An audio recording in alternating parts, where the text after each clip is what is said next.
Alright, what's up guys? Noah Clark here, and today we're doing something a little different with the voiceover. We got the winner of the 250A class, Adam Hollenkamp here, and we're starting off test 5 here. So I'm on row 25, and then Adam was on row 37, so he can kind of talk about some of the differences he saw and everything like that. So we're just getting off on test 5 here.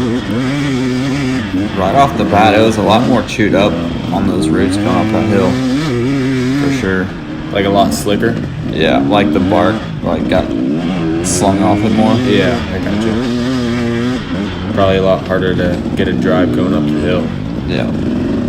Then Ryder Lafferty was on my row. He was just slinging roost everywhere. Yeah. Was it good trying to keep up with him, and did he try to kind of pull you along a little bit so you could maybe go a little bit faster? No, he pretty much just kind of took off. I was able to hang with him in the first test through all the field section and stuff, and there were a couple tests I could hang with him for a minute or so, but after that he was just darting through the trees and gone. Nice.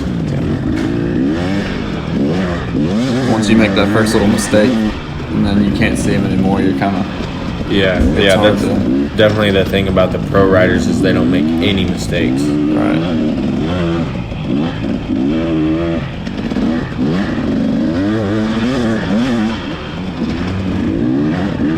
I like this test a lot. Yeah, this test was super fun. It was almost hard packed slick a little bit. You can kind of see some of the shiny spots and everything like that, and they were just shined off and couldn't get any traction. Where you guys can see it's super shiny at, but other spots had pretty good traction.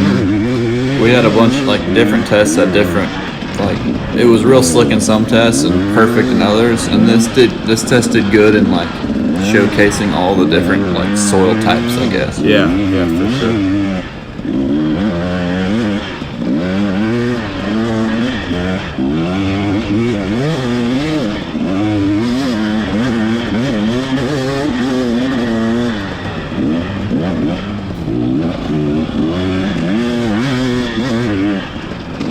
So going throughout this one here, as you can kind of get into the test here and get into some of the new stuff, and then also mixed with the older trail. The older trail was definitely slicker for me at least, and then the new trail, it seemed like there was a lot more traction. I think it was just because it wasn't as hard packed and the soil was a little bit more loamy. Yeah, it was pretty hard packed for a couple of weeks leading up to the race, and it dumped a bunch of rain all day Friday and Saturday, right? Yeah, I think it was pretty dry up until this weekend.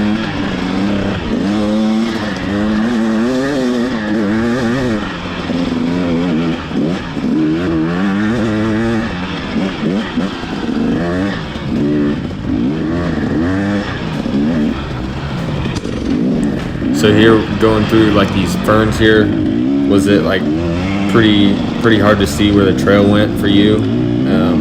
Through here, I know for me sometimes I had a little bit of issue seeing where the trail went just because it was a little overgrown. But was it like that on 37? Kinda, not really. I can tell a lot of the lines that the Pro 1 guys burned in, their little hot lines and stuff. I can tell where I went in a couple spots where you kind of follow the main trail. Right. Yeah, so was there quite a few of the pro lines that was a lot easier to pick up on? Yeah, absolutely. It's crazy how much the pros can cut off and just kind of straight line little things, whether it's just inside of a corner or whatever, but I think that's a huge thing as well, is lines and then the no mistakes like we were talking about earlier. It's crazy with how much faster they go. They can just see it. Yeah. Oh yeah. Yep. And right here, the pros probably didn't do that. So I did the exact same thing. Yeah.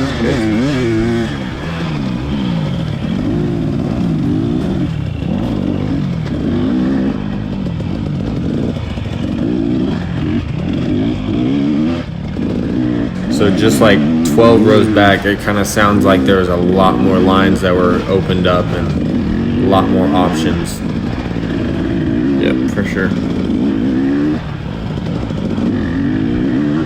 And I think this was probably one of the tighter sections of this test here. There was definitely a good variety, I thought, on the whole day of tight stuff and then faster stuff too. It was broken up really well, where you could kind of get a rest per se. Yeah, for sure.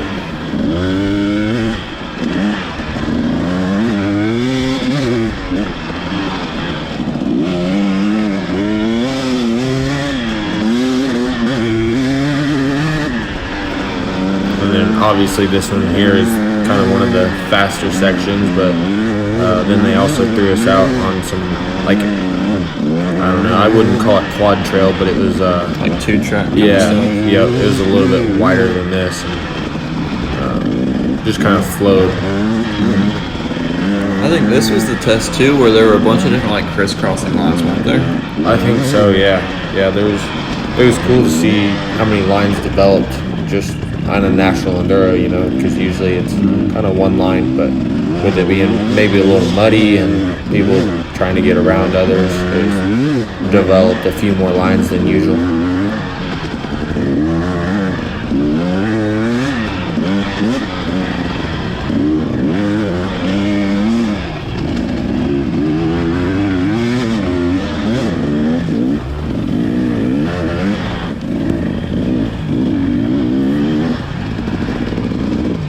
Sounds like you got someone on you. Yeah, I'm not quite sure what class he was riding, but he was riding a 250F, and he was on me pretty much the whole test on just about all of them. I wasn't able to leave him, but I think it was good for him. He was able to kind of key off some of my lines and then pick up on some of my mistakes where I would miss something. He would kind of pick it up, and so. But yeah, that's definitely one thing. Like you were talking about following rider. Sometimes you can just kind of pick up on what they miss and try to find a line that they don't. You don't have to read the trail quite as much, I guess, is what I'm trying to say. Yeah, and it's kind of like hit or miss if you get people in like lower classes, like a B or C class, because you can kind of, when you catch them, you can see where they're going, and then you can kind of pick your own hot lines or like little shortcuts. Like I know for me personally, there weren't a whole lot of like slower riders in front of me, so I didn't get the chance to like see them going through trees and being able to find those lines. Right. Yeah. Just kind of change the subject here. That hill that we just went up was super slick, and you guys probably could hear it, but my back tire was just spinning on it and had just about no traction going up that whole hill. This was a slick section. Oh yeah, this one was kind of off camera too, so having a little rut in it definitely helped in some of the spots.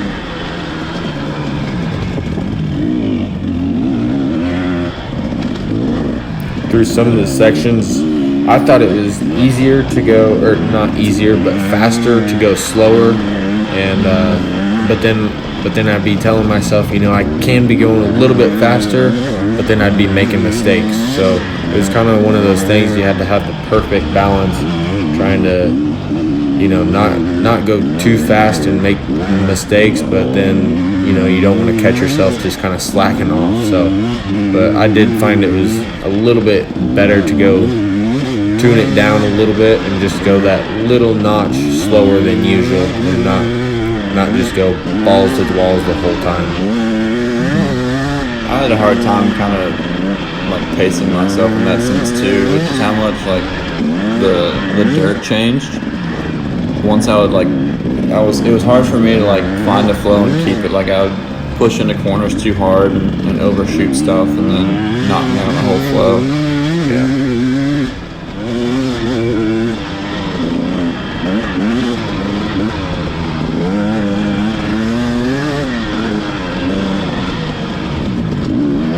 Alright, so kind of nearing the end of the video here. I had a pretty good day for the most part. My test 3 kind of messed my whole day up. I got stuck in the mud and lost about 2 or 3 minutes, so kind of messed up my whole day. But other than that, it was pretty good, and ended up like 24th overall and 8th in Pro 2. So doesn't look the best on paper, but felt pretty good for the most part. And yeah, so thank you guys for watching, and we'll see you guys in the next video. And also huge thanks to Adam for doing this, and hope you guys enjoyed kind of something different here. So we'll see you guys in the next one. Thanks for having me. For sure.